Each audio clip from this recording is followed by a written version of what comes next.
They were in a big city. Most of them who lived in the Lower East Side felt they were still like in Russia, but some of them had opportunities to go uptown. And once they came uptown, they said, wow, there's a whole other America around we don't even know about. They had a new social self that emerged. And also, one of the things that led to activism is ingrained within the Jewish culture, Jewish genetically, is Gemilut Chasadim, and V'ahavta l'reacha kamocha, you should really care about the other. Jewish underpinning of all Jewish values is really social activism. You're not allowed, it's your moral obligation to make sure there is no poor among you, and that people are traveling, are being kept, everybody is helped, so nobody is dying on the streets. It's very important. You find at this time too, there were a lot of Jewish self-aid societies, there were settlement houses. One of the things that happened too, where you got it says here, choosing new identities. In these settlement houses, you also had some of the Jewish Jews who came from uptown, who had been there for years before and were much more assimilated and modern. And when some of the Russian Jewish women saw these other Jewish women and they were educated and they had other opportunities and they had jobs, or they had jobs out of the house and they had nice apartments, there was a desire for something more, something that they could have never imagined before.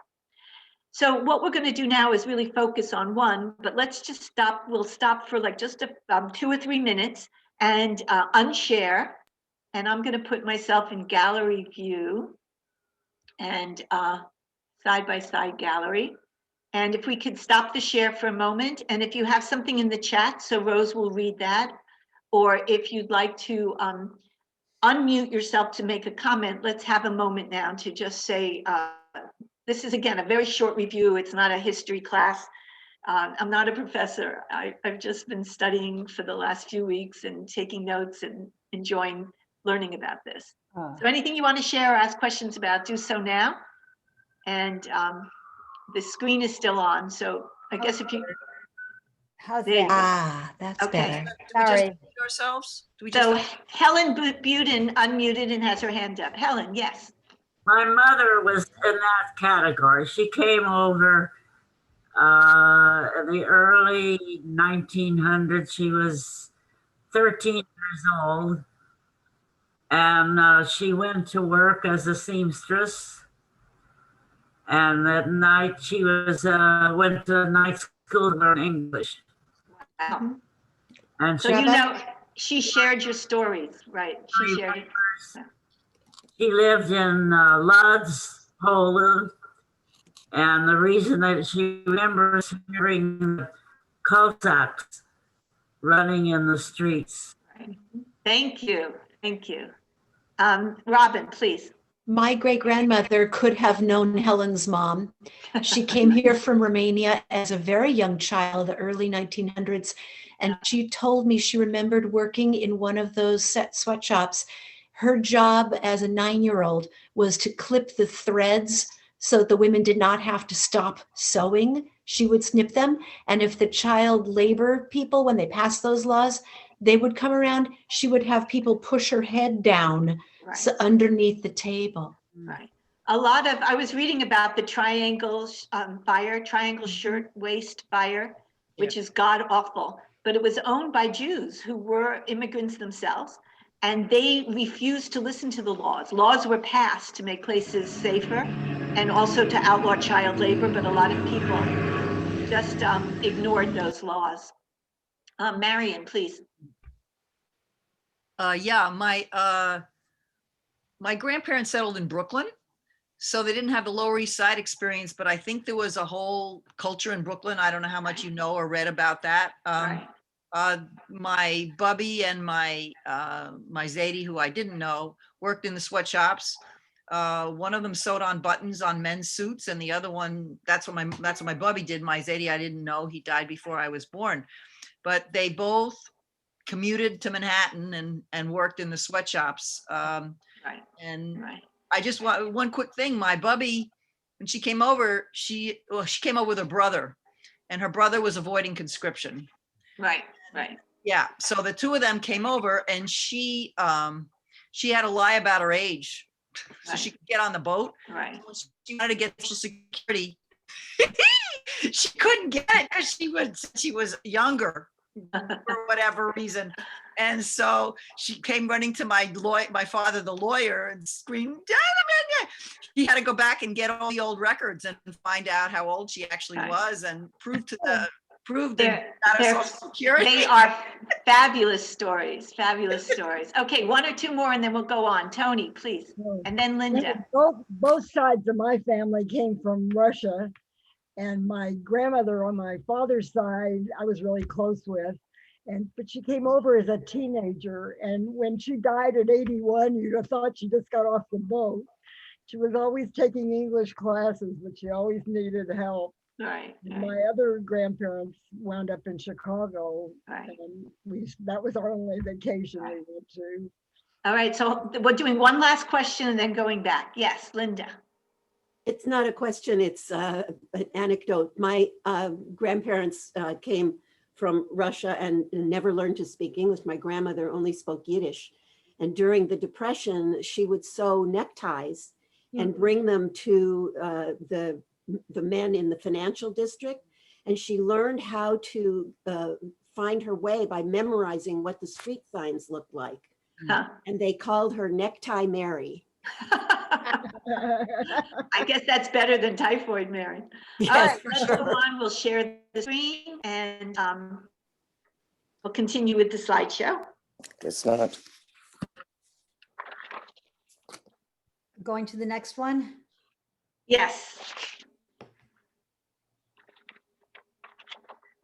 So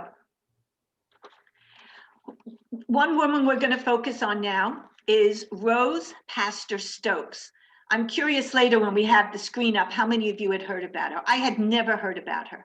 And she was very much a part of the activist movement and made literal changes in American policy for women. She knew Woodrow Wilson. She knew people from all the classes. And she was a force to be reckoned with. And she's like written out of history. So let's just learn a little bit about her. 1879 to 1933. There's a picture about her here. Her mother was forced to marry as punishment for having the chutzpah to try to choose her own husband. Can you imagine? The book that if you want to learn more, I recommend you read. It's fascinating. The book explains how they dragged her kicking and screaming from her house. Like they had to dress her. She refused to do this. She found somebody else to love, and they wanted her to marry this other nudnik. And they pulled her, kicking and screaming under the chuppah to force her to get married. So this Rose's mother then genetically had an attitude. You could see she was somebody who kind of fought the system. Born in Poland, moved to London slum first, and then they went to America, to Cleveland. So her father, the first marriage didn't work, and she was the only child from the marriage of Rose's mother. But then in London, Rose's mother met a second man whose name was Pastor. That was his last name. And that's why it's Rose Pastor. Stokes is her future husband's name. But he also deserted the family. He couldn't make a living. It was too many mouths to feed. There were 5 more siblings, and he left. And so Rose was only 8 years old. Her stepfather left, mother's home with 5 babies, and they made her go to a cigar factory. She worked there for 12 years, and she was the sole provider for her mother and 5 siblings. She made $6 a week. Can you just even imagine this? The grueling poverty, what this was like, how little they had to eat. And they talk about this in the book, what it's like. Later, she got lung cancer, and they think it was from rolling that tobacco for all those years. So what did she do? I don't think she had time to go to class. They talked about how she would show up at 7, and they said, you have to be here before 7, and she wouldn't be home in, like 12, 14-hour days. So in her free time, she read the Yiddish newspapers, and there was, the editor had a request for working girls to send in articles. And she started to write, and she sent in these articles about describing her life, and they liked it. And they gave her a column in a Yiddish paper. And she started to figure out how to learn English. I'm not exactly sure. but she went to the settlement houses where she was able to meet and talk to other working girls and get material for her columns. And she met there Graham Phelps Stokes, a wealthy Protestant businessman. He was there being a do-gooder.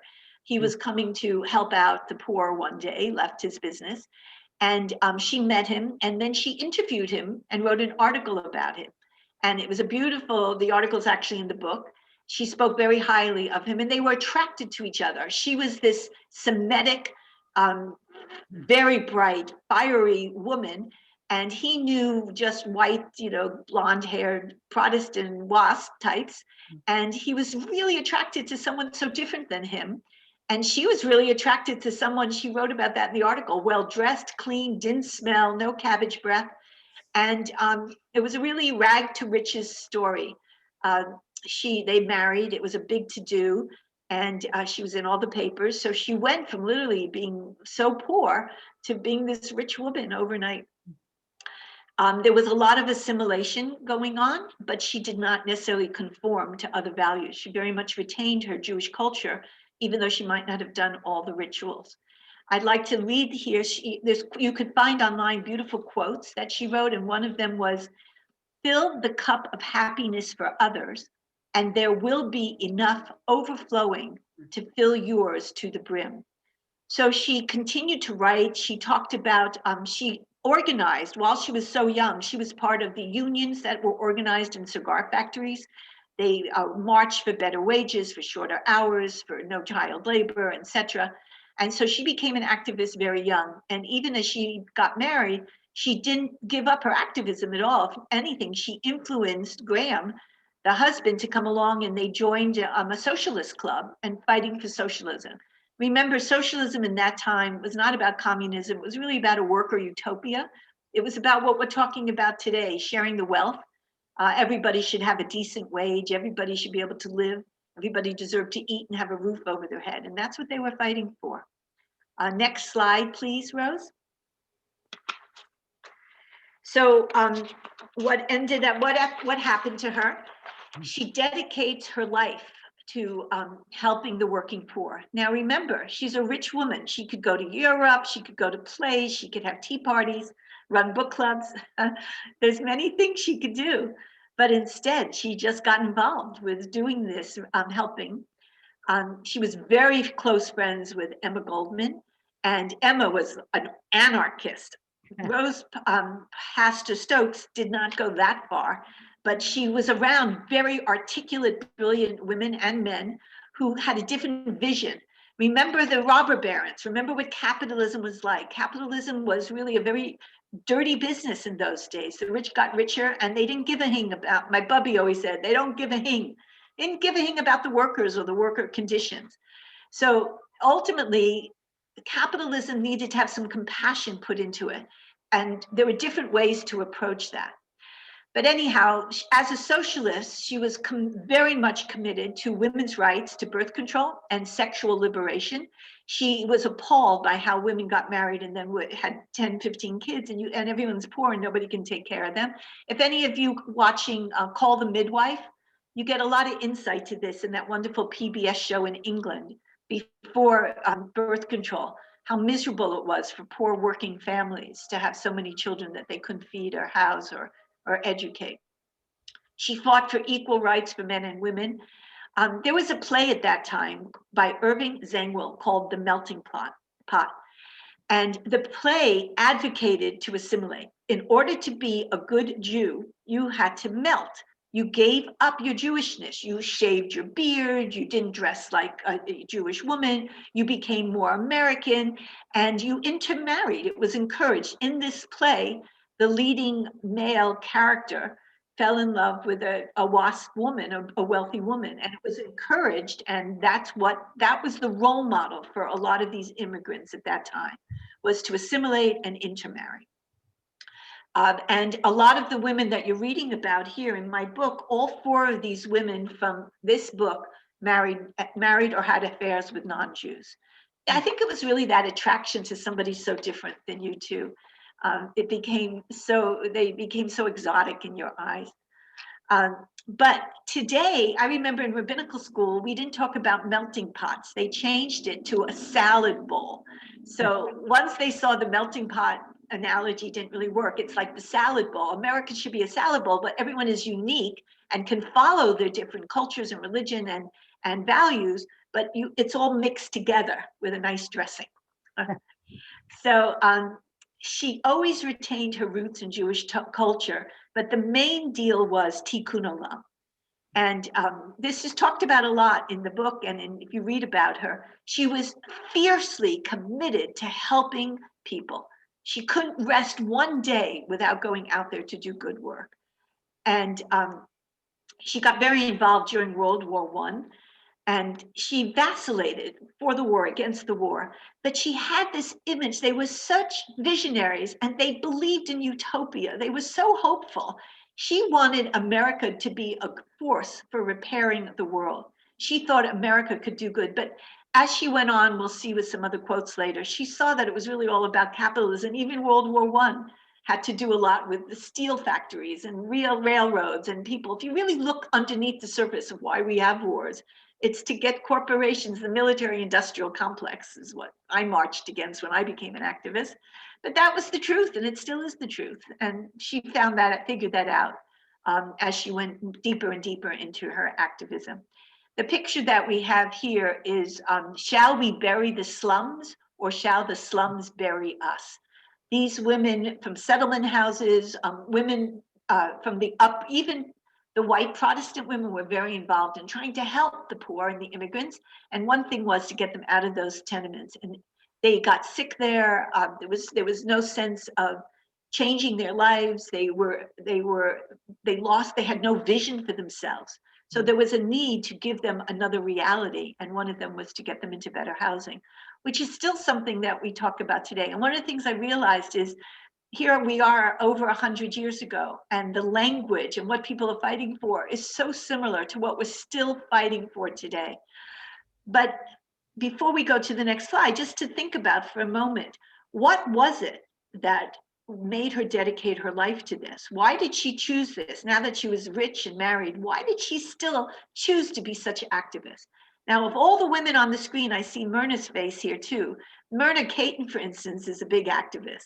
And it would be interesting to interview her, like what was it about her lifestyle growing up, or the values she was taught, or the culture she was brought up in, that had her become an activist? I know for myself, I became an activist and a hippie and fought against the Vietnam War. And I was one of 6 siblings. And out of all of them, I was the only one who really did that. Nobody else marched. I was the only one who went to Woodstock. I was the only one who was such an iconoclast. And why?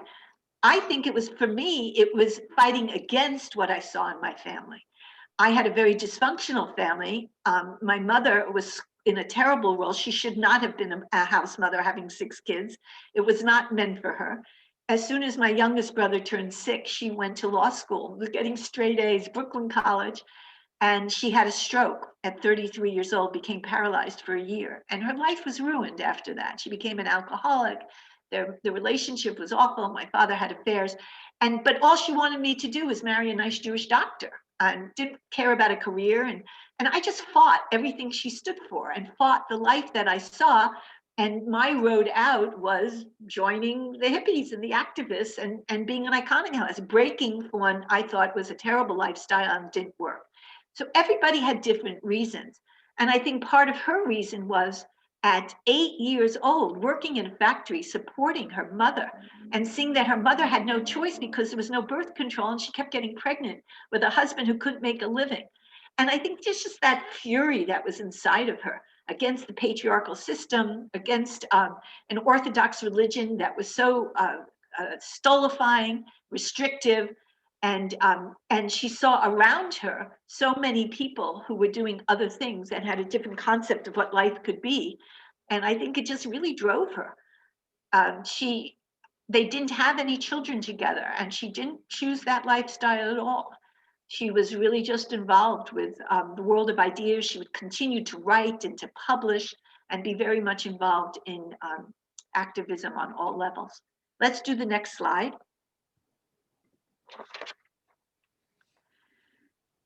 But, life doesn't stay the same. You grow up.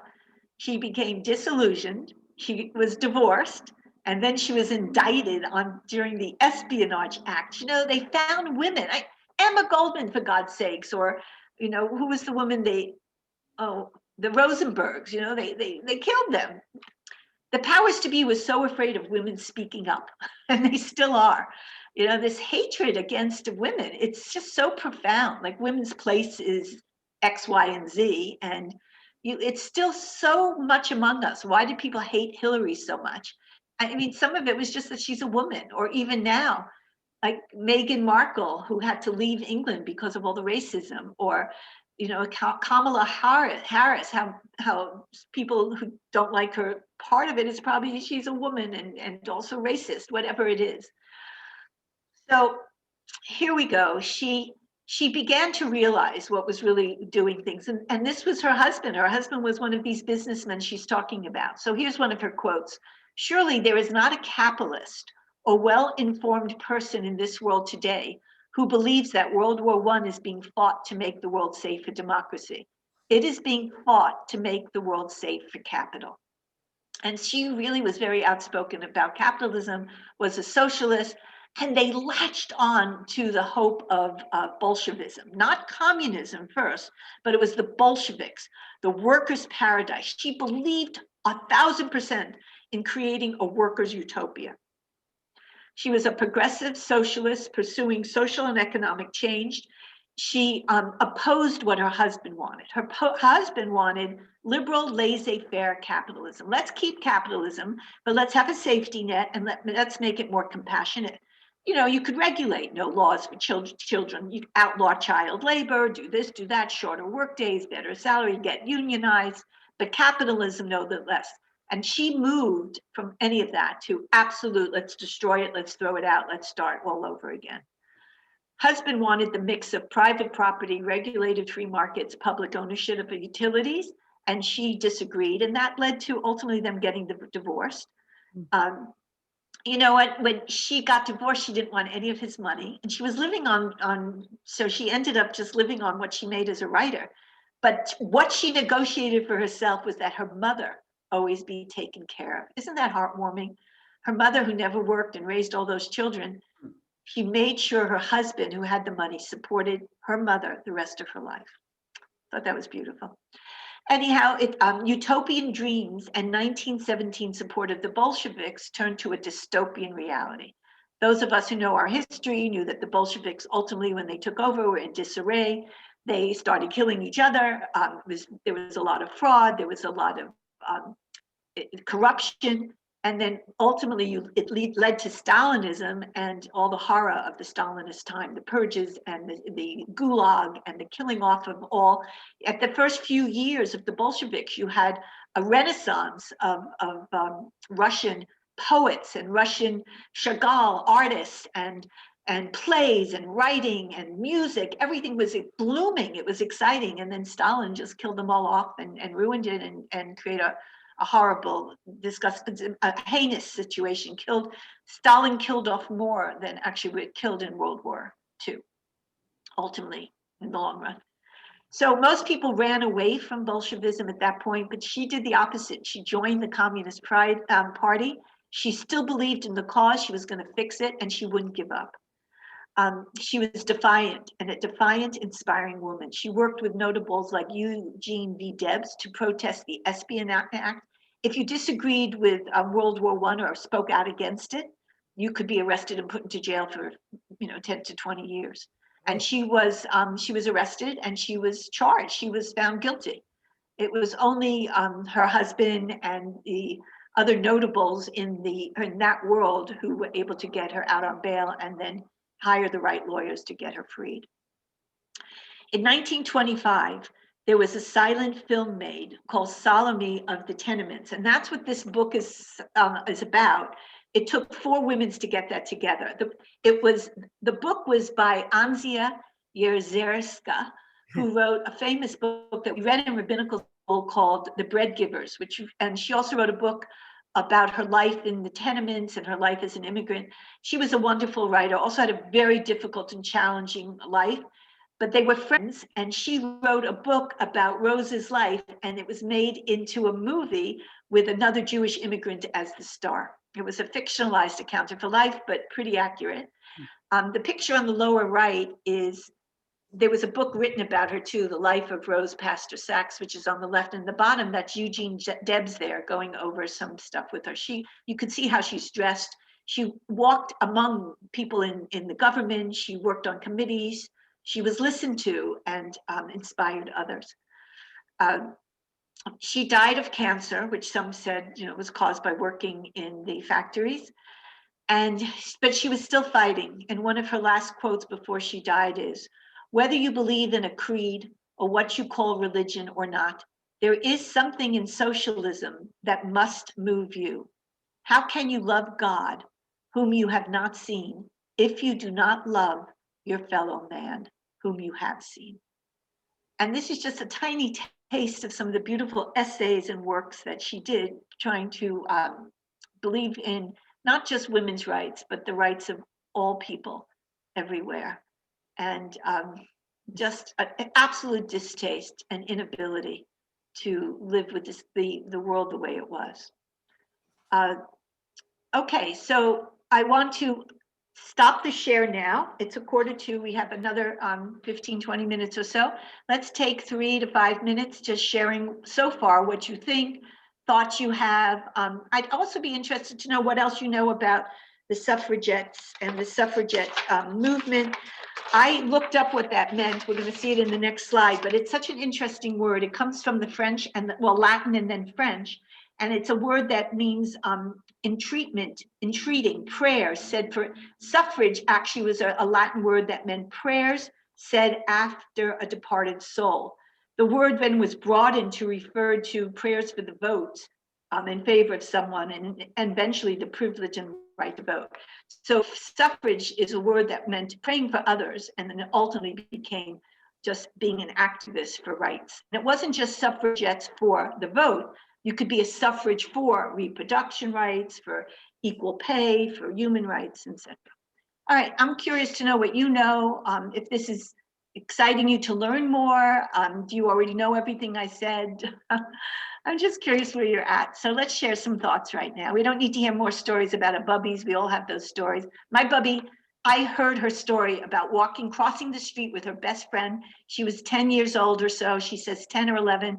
And the Cossack riding, she described the horse. The Cossack had a big silver sword, and their two girlfriends together, they went to pick up an errand or whatever, to get some bread, who knows. And the Cossack rode down the muddy street with his sword and lifted her girlfriend up on his sword through the belly. That's the story my bubby, an immigrant from Russia, told me. He watched her friend being impaled by a Cossack driving down the main street of the town. All right, so with that story, moving right on. Thoughts, what do you feel? Isn't it an exciting history, and it makes you wonder about yourself? If you'd like to share too, when you've been an activist, or what got you out, what do you think in your life were the forces that propelled you to fight for causes? Rabbi Gloria Heller would like to speak. Gloria, unmute. I am. Excuse me. Not exciting at all, unless you consider my having grown up in Cleveland exciting, which exactly. So I Googled, because I thought cigar factory in Cleveland, that didn't make any sense to me. So I Googled, and yeah, it was a big deal. The guy Newman must have been an immigrant himself, Jewish immigrant, and he established his own cigar factory, in a house in 1895, and it became huge, really, really big. He was able to open branches in Florida. So the headquarters of a cigar factory were in Cleveland, Ohio, right? Right. Well, I don't know. I have to look that up. I'm not sure when she left Cleveland, because he ended up in New York, but she probably in Cleveland started at 8 years old, working there somewhere like that. Thank you, Gloria. Appreciate it. What year was she born? I I didn't catch. Yeah, it's in my notes. She was born in 1879 and she came over when she was like 10. So 1889, so 1890, before the 20th century. Huge Jewish influx into Cleveland Right. in that era. So that doesn't surprise me at all. Right. Thank you. Thank you. Other comments, insights, sharing? Um, Katz, go ahead. Unmute. First of Did you say- all, this is Dan? thank you so Oh, no, very. she said here. This was very enlightening. As Marian just said, our friend Ellen Du Bois has written, who was a professor at UCLA, has written a splendid book on the suffrage movement. She does not emphasize Jewish women. Right. So that my experience was after I graduated from the University of Wisconsin in the 50s. Right. There's a lot of articles in Jewish Women Archives. I have like about 10 of them now. Here's one that's just in front of me. But the question of why were Jewish women and Black women for the suffrage, for voting rights, why were they left out of the forefront? They were organizing in the background. They weren't the ones who would go and talk to the notables or the politicians. And partly it was anti-Semitism and racism. So the WASP women knew that if they were ever, after 75 years, they finally passed the 19th Amendment. But there was so much anti-Semitism and so much racism, if they saw too many Jewish women or Black women in the forefront of this movement as the spokespeople, it would not have gotten passed. So that was another reason the women's suffragette, the Jewish women and also the Black women were pushed behind, and they weren't the face of the movement at all. So And that's another reason, which is fascinating. Jean. what I want to add, though, is a piece of history. When I graduated and we moved from city to city for my husband's work, someone advised me, join the League of Women Voters. And I did in every city that we moved to, which was about 5 or 6 in a period of 10 years. And the League knew about the women's suffrage and carried it forward. The other thing was that I could meet the brightest Jewish women in the League. And then when my husband and I moved to Chicago in the 1960s, we moved to an interracial neighborhood. And the leaders of the white women who were involved in this interracial neighborhood were all very prosperous, very well-educated Jewish women. So there was this leadership of Jewish women in the civil rights movement. Yeah, absolutely. And in community, interracial integration. And if you look for bibliography of the rise of American women, and then you can see Jewish women too, it's like 100 pages long. There's people are doing theses on this, but books are written, and I appreciate your insights. Also, the activism for reproductive rights, for voting rights, etc., the League of Women's Voting, what those activist women then joined the boards of synagogues, or they had the sisterhoods in synagogues, and they became big forces also in running the temples, the synagogues, and making things happen in their communities. Thank you, Jean. That was very interesting. Rabbi Myrna would like to speak. Myrna, go ahead. Hi, first of all, really quick, Jean Katz, did I work with you on a gun control committee at Temple Isaiah several years ago? Yes. Whoa. Yes. Okay, that's my passion. I feel that the genetics carried over, the Jewish value genetics, if you want to call it that, are innate in women as well as in men. Men are at the forefront and of social activism, and so are women. I don't find it surprising. What is thrilling to hear about is that there were women who clawed their way to positions where they were listened to. And I'm thinking right now, had she been alive in these times, she, as I, would have been a Bernie supporter uh, a few years ago because, but she would, because he was, so much to the left. Right. And she would not have approved of Biden, who believes in gradually attaining change. Her passion was, you've got to put yourself out there, and we needed her, and we needed Bernie, because Bernie pushed the middle toward the left in my thinking. I'm really thrilled to hear about her. So I remember many years ago, I read a book by Nathaniel Glazer called Beyond the Melting Pot. That's what he talked about, the salad bowl. Right. Yeah. Go Jewish women. Thank you. And I left out the men because women have been left out for so long. We're just focusing on them. And of course, there were men involved too. Thank you. Loved hearing your story a little bit. Next, someone else want to share? Don't be shy. Do I have to go in the chat, or do I have to go raise my hand? Just raise your hand. Suzanne, go ahead. I posted a book that my sister sent me while I'm here in the hospital called The Genius of Women. It's about 15 or 18 chapters of women geniuses over time that we don't know about. Wow. Great inventions that changed our lives. So I would like to suggest it. Suzanne, why are you in the hospital? I fell and fractured my pelvis 3 weeks ago. I'm going home tomorrow. I'm doing really well. Thank God. Amen. Refuah shlema. Good. Thank you. Thank you. I thought somebody put my name in the Mishabarak when we had our service earlier. I guess I didn't see it. Thank you. I mean, again, the ability to juggle so much in your life, being able to be gifted with a brain like that or a passion like that to make such changes. All of us know we do the best we can, but when I read about what some people accomplish, it's extraordinary, to think about what you're able to do when you really want to.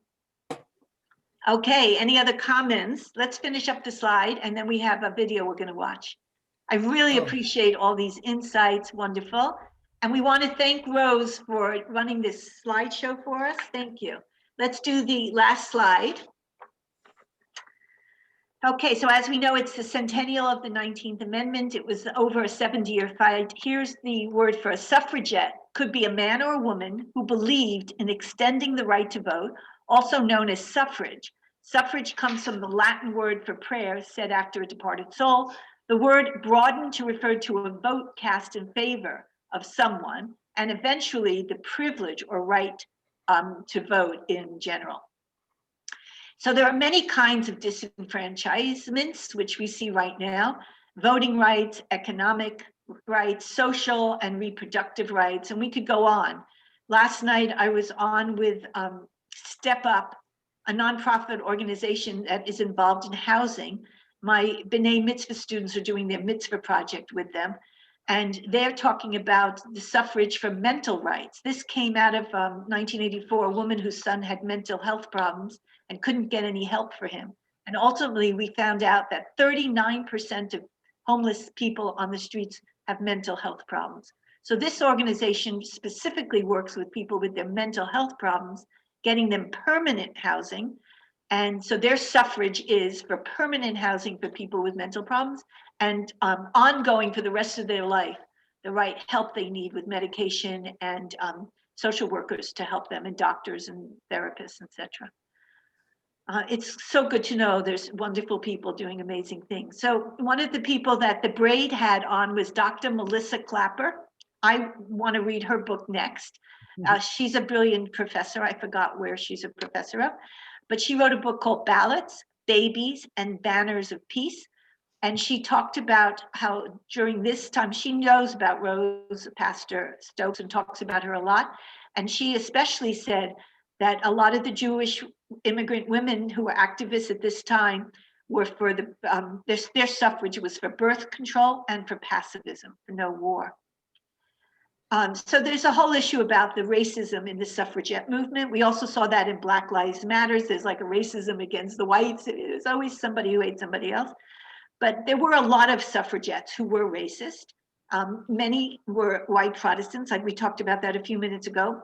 Some worked towards economic justice, and some just wanted women to participate in the status quo. So you had a whole umbrella of how far to the right or to the left or in the center you were, but you could be an activist nonetheless and find your place being a suffrage for something. Emma Goldman and Rose Park Pastor Stokes refused to engage in the suffrage. They let go of fighting for the voting right, saying it was a mere window dressing on an explosive capitalist system.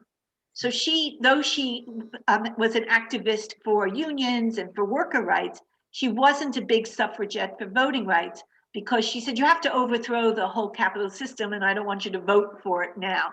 So as Myrna Caton told us, she was really more like a Bernie Sanders. Let's throw out things and start from something else. Let's have a different starting point. So what is happening today? A lot of the protests that we've seen today are women's rights are human rights. There's a lot of awareness that we all need to work together. And though we all have specific interests, there's so many things that we need suffrage for. Focus must be on human rights, regardless of race, gender, religion, class, or creed. Still a lot of people who are activists for war, no war. Look how quickly the former president almost got us in war with Iran. He was like blowing up everything. Let's go to war rockets with North Korea. But this idea of not having to send our young people out to get killed and come back maimed and destroyed emotionally and psychologically from war. So there's a lot to still walk and protest and be active in. And in each of us in our own way to find meaning and purpose in our lives needs to fight for something, whether or not it's just joining ACLU and sending in checks or paying for signing petitions or marching or helping in a homeless shelter, or we're creating hygiene kits for homeless teenagers. And we're also creating mental health kits for them, and we'll be dropping them off for our mitzvah project. So I'm not looking at the chat right now. We're going to go to our last frame, which is a video. Some of you might have seen it. I think it's a great way to end this. And I want to thank you for taking the time to learn a little bit more about some great women, Jewish women activists in the early 20th century.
Okay, was everybody able? It seems like some people could, yay!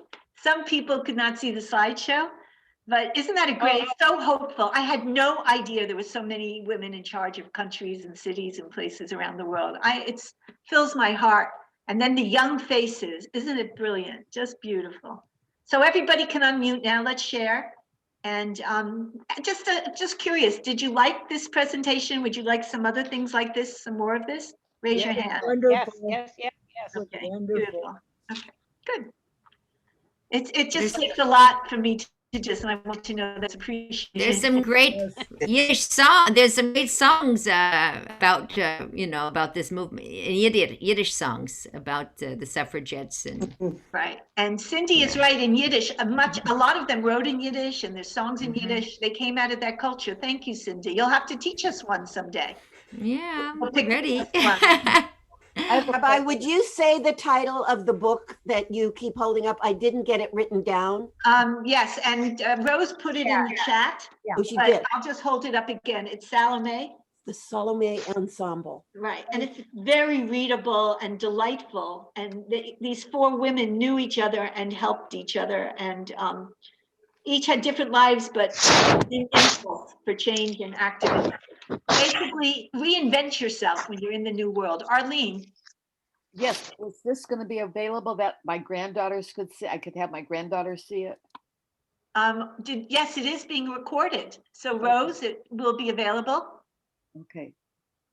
Rose, how did they find it? Just going to our website? Yes. Well, what I will do is send out an email as a follow-up to announce our next services and events, and I'll also put a link in there for this recording. If anybody wants a copy of my PowerPoint, just email me and I'll send you a copy. I didn't write a bibliography. It was too much work, but there's so much. You could just go to Jewish Women Archives and there's so much there. They do such a beautiful job. Also, the link to the Braid, the show about suffragettes. There's an interview with two professors about Jewish women suffragettes, and it was fascinating. No, also at the Jewish Women's Archive, our beloved rabbi is also shown interviewed. So I invite you to go to that website for that as well. Thank you. Thank you. That was a lot of fun.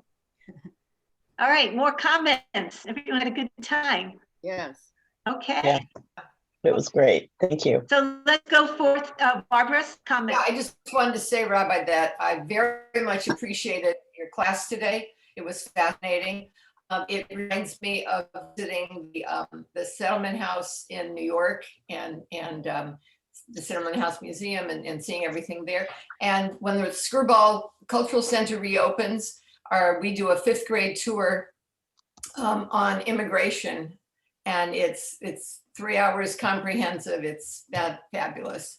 And no, maybe I'll join that tour when you're but anyway, you can self guide take yourself through the exhibit. It's very interesting. So thank you very much. Thank you. Yeah, you know what? Thank you. For all of us, any of you could pick a topic like I did and just choose to teach on it.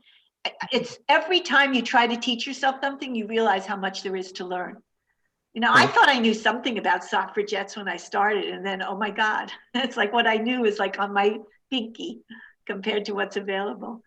So I think that would be an interesting thing too. If one of you during this time, COVID, have been teaching yourself something or learning something and wanted to share it, it would be great. Let's come on and teach each other. That would be a lot of fun. And the comments. Oh, it's so nice to see all of you. Thank you so much, Rabbi. It was very fascinating. Thank you, Helen. Last comment, Myrna? Okay. I had seen that video, of course. It was wonderful. It's a shame that Tzipi Livni wasn't elected because she would have been, Prime Minister of Israel. She belonged there. And it was interesting that they did include Jane Fonda, who was so vilified for speaking out. But I don't know. I saw any woman who was Jewish. It, There wasn't any Jewish women there? I wouldn't, I don't, that's why I thought Wow. Zippy Livni would have been perfect, but she didn't make it. And especially because we have so many Jewish, I guess we could have put Golda Meir there, but. I know, but this is You're all looking for current. current. She's like our one Jewish, head of Right, state. yeah. Well, it's coming, because Jewish Okay. women have always been in the forefront. Well, Mamala Harris. Yeah, she's associated with, right. Yeah. Yeah, but thank you for pointing that out. I was just so excited to see so many women in general. And they just elected to head the World Trade Association, a woman from Nigeria. And boy, does she know how to dress. I loved her outfit. She was like a regaled, like a queen with her African outfit. And she went to Harvard and MIT. I was so impressed by her credentials. So hopefully she'll come in and get some work done. Many people have said for a very long time that there were some wonderful men in charge of the world and some not so wonderful. And I think it's time to give the women a chance. Amen. The men should maybe learn to cook, and we'll let the women run the world. They could do the laundry, right? Linda Shapiro has her hand up. Thank you, Barbara. Janet Yellen Jewish? Janet Yellen is Jewish, isn't she? Yeah. Yes. If you you go to the cabinet. Okay, so we left her out. Are there other people on his cabinet now that are Jewish? Who else? Oh, yeah. The Minion. You know about the Minion? You haven't The seen Minion, right? But are there any other women? That are Jewish. Just to notice at the Trump trial, the head man was wearing a yarmulke. The head. Jamie Raskin. Oh, What's that flesh yarmulke? I think that it's bald spot, even though a lot of us, it's a whole big article in the Forward and the Jewish. That's my cousin. Well, is it a yarmulke? Oh, that's a bald spot or a yarmulke? Jamie Raskin. Jamie It's a Raskin. flesh yarmulke. Second cousin. Yes. Cindy, is it a bald spot on his head? It's a bald spot. Yeah, it's a bald spot. So Helen, I thought it was a yarmulke also, but I did too. A bald spot. But people were writing about it online. Bald spot. I know, we were obsessed. Bald spot because of the yarmulke. Well, Yeah. Or he should be wearing a yarmulke because of the bald spot. That would be. The new director of the CDC is a Jewish woman also. Oh, right. Excellent. Excellent. Right. Well, the world is moving now in a different direction, which we're all very excited about. And I think one of the things that I just want to end with is to know that Ein Chadash Tachat HaShemesh, there's nothing new under the sun.